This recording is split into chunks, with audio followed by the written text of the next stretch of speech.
Guys, tanawa sila diri guys. Oh. Sa Japan guys, kumuputol sila kahoy. Bisag unsa kagamay sa kahoy lang putlon. Lagi ng pruningan. Gamit pa sila truck, do ka truck. Awang. Para sila guys tumon. Pati na ng gagmaya guys. Sa Pilipinas ni guys, wala na pisi-pisi ray labanan na ni. Ay no. Ayun. Laglag lang nila.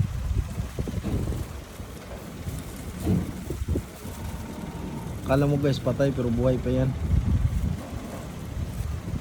Yan sila dito. Puputulin nila lahat to guys. Oh. Dito yan sa Japan guys. Safety first talaga sila dito. Ay mga truck nila. Diba guys?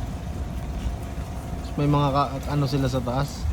May mga yan. Isa-isa nila yung mga maliit kasi may mga kuruma, may mga sasakyan dumadaan eh.